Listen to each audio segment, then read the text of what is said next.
Cheers, thanks for that. I'm assuming I just press this white button. So yeah, this is about a trial which we ran in Perth in the South Metro region, and if you're not familiar with the South Metro region, it's the area from Fremantle, Melville down to Kwinana on the south west corridor of Perth Metro. We've got about 100,000 houses there at the moment, and of that, about half of those houses, or 3 councils, have participated in this project. I should also acknowledge the WA Waste Authority. You would have seen Marcus Geiser around, so that they have a Better Bins program, and they've contributed $30 per household towards the bin rollout, which is great. And we're also fortunate to win the State Affinity Award for this project last year from the Minister for the Environment. So the project has been very successful. So in terms of why we're doing FOGO, and again, if you don't know a lot about SMRC, we've been running a Bedminster-style mixed waste composting facility for about 16 years, and that was due to be retired in about 4 years' time. And as part of this whole transition, we started looking at the viability of continuing that or transitioning across to this, and we've basically decided to go a bit earlier. So we're going to get our 9-inch angle grinders out, and we're going to cut up the digesters in October. And we're going to roll out FOGO as a result of this trial in July. Yeah, and because we've had a strong diversion rate, we've been diverting 65% for about 16 years. We're very keen to transition to something which gives us at least that result. So we did quite a bit of research leading into the Strategic Waste Management Plan, and also after that plan was adopted, we came over the east and spoke to people doing FOGO here. We spent a little bit of time in UK talking to them as well. And in terms of formulating the trial, we obviously had a good look at the ABS data to replicate the region. And we also formed a project steering group, which I chair, to run the project. So leading into the introduction of the trial, it took us about a year from starting to look at selecting the areas that we're going to roll out to. And we used the trial to sort of as a platform to promote the whole thing to the rest of the community. So we had a mayoral launch, and about 4 months out, we told the lucky households who was part of it, and about 4 weeks or 2 weeks prior to that, we actually gave them their final letter of information of what was going to occur. So it's a very large trial. It was nearly 7,000 houses, and one of our councils is only 1/3 of the size of that. So it is quite a large trial, and ultimately, I guess it's the first stage of a larger project. And the trial itself, the rollout took a couple of weeks, and we replaced we took away the old MSW bin, and we gave them a new FOGO bin and a new residuals bin or general waste bin. We had most councils got across the line in terms of not doing a lid change. We had a lot of discussions with councils over here who had done that, and we recommended against it. Unfortunately, we managed to convince the councils not to do a lid change, but to give the new bins, and all of the bins obviously would turn back into new bins, the old bins. So as I said, basically they've got a 240 FOGO bin, a 140 what we call a rubbish bin. We're now calling it a general waste bin.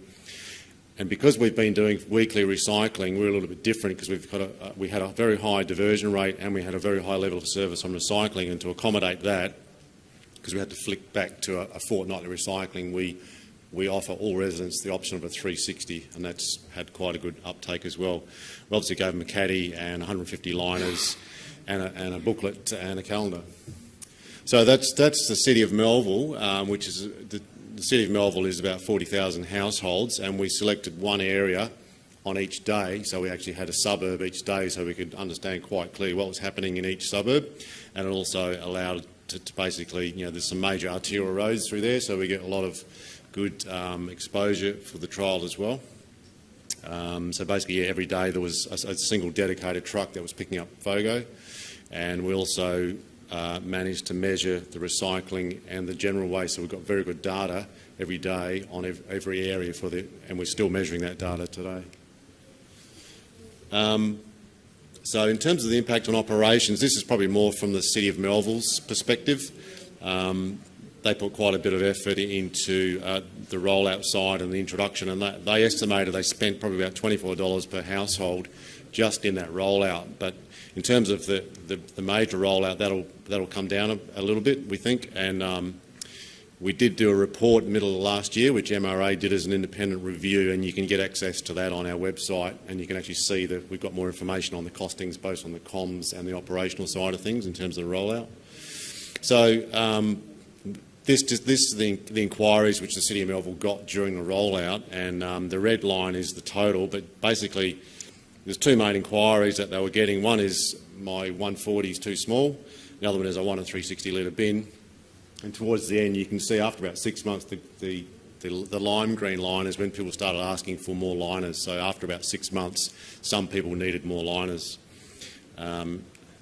So as I said, issues. The main issue was people ringing up and saying, I've gone from a 240 litre weekly, I've gone to a waste bin of 70 litres a week, and half of those queries we were able to resolve by going out and speaking to people. So about 2% of people got a second Melville at the time for this trial, just gave them a second 140.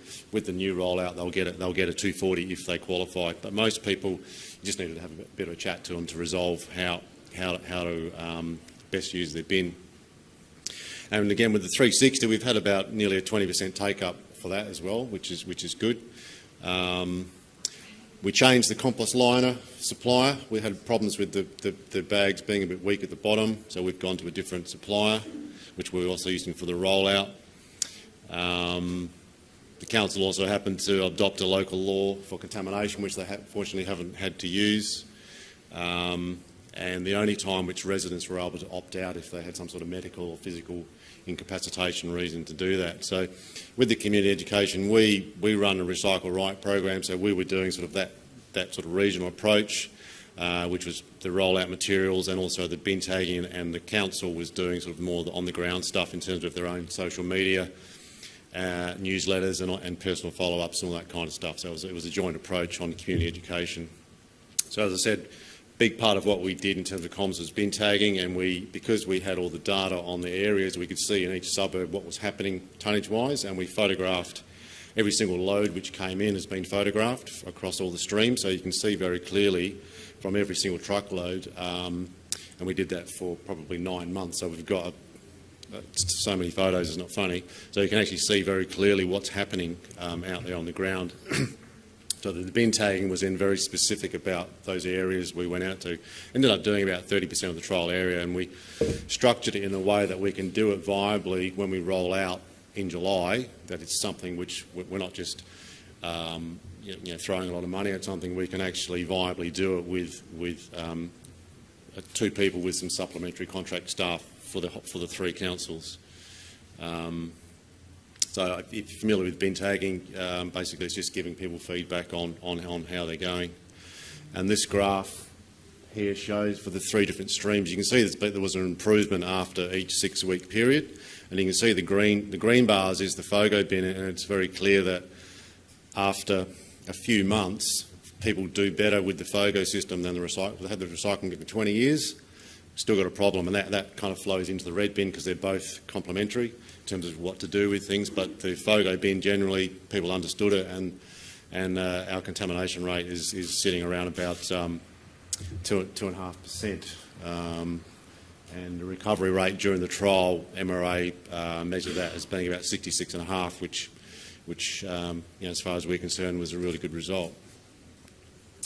So the material that comes to, we operate a composting facility at the moment, so the material is coming to our waste composting facility, and the FOGO material is being composted by our contractor out at Nutridge. So we also, as part of the project, installed this sorting cabin, and basically we do a trommel drop of the minus 40 mil, which is pretty clean, and then we put the over 40 mil stuff through the cabin, and we're pulling out pretty much all of that 2.5% contamination. This is supposed to be a video, see if it works. So you've probably all seen conveyor sorting, but essentially that's typical of the material. There's a little bit of plastic bag waste and some containers coming through, but yeah, we're trying to promote, clean it up before you start composting it rather than trying to pull material out of the back end. So in terms of the results, as I said, we hit about 65%. When we did the strategic plan, we conservatively said we think we might only get 57%, which was based on the amount of food, which if we only got 50% of the food, but we actually got about 2/3 of the food, so we actually have achieved and maintained the same diversion rate that we've been doing for the last 16 years, which is great. And that's running it through our waste composting plant, which is not really designed for it, so we're only recovering about 78% of organics. If we have the sorting cabin and the trommel and all that stuff, we should get about 95%, which means that actual diversion will be probably around 70 when we roll it out, assuming all that falls into place. And 65% is the Waste Authority's target for 2020, so we're lining up to be better than that. And you probably saw this if you saw Marcus's presentation. This is our slide. Marcus is using our slide. But it just compares. If you're a council and you consider different systems, if we put waste to energy to one side, if you don't recover food, you're not going to.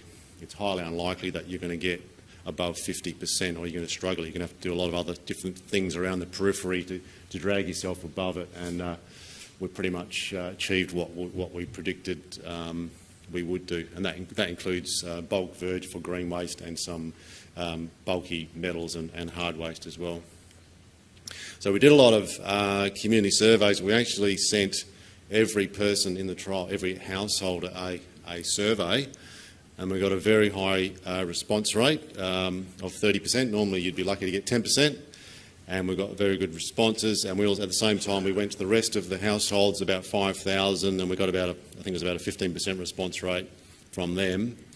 And generally speaking, it's sort of 80% or better in terms of what people thought. So most people, well over nearly 80%, said they want to continue, and it was just basically tick, tick, tick. We were happy with the information, and even the residents outside the trial, 74% of people outside the trial wanted the service. So we kind of, as I said initially, when you do a trial, a large-scale trial, you kind of give yourself a platform to springboard. The whole community ends up pulling the council forward in terms of wanting the service, which was probably one of the biggest benefits out of doing a decent-sized trial. So, as I was saying before, with the bin tagging, what we found is that FOGO is actually easy. People find it easier than recycling. And ongoing challenges, I guess, is around muds. We pushed it out as far as we could in the trial. Basically, what we did is if a mud could be serviced with a side loader under the existing service, we rolled it out to them, and most of the muds are doing okay. Some of them are a little bit problematic, and we're also running some projects again which are funded by the Waste Authority to look at. We've just done an audit of about 1,500 muds, and with some community engagement as well, and hopefully we're going to get some secondary funding to actually start trialling it in some of the high-rise type muds and other muds. So muds are definitely something you kind of have to do as a separate project. Language barriers are always an issue. That's an example of a bin tag where a neighbour also speaks Mandarin, and they've translated their neighbours into Mandarin for them to read, which was nice. So in terms of where we're going from here, as I said, we're rolling it out. All three councils are on board with this, and most of the bins are either in Perth or on their way, and we're rolling it out from July for about 3 months. And as I said, we're going to decommission our heavy engineered digesters and go to this light FOGO processing with source separation. And we're also currently in the middle of market testing our facility and operations. So either we or if we accept a tender, then we may have a third party coming in and operating the site. So that's a new phase, I guess, for the council. And that's pretty much about everything I had to say. So I'm happy to take questions.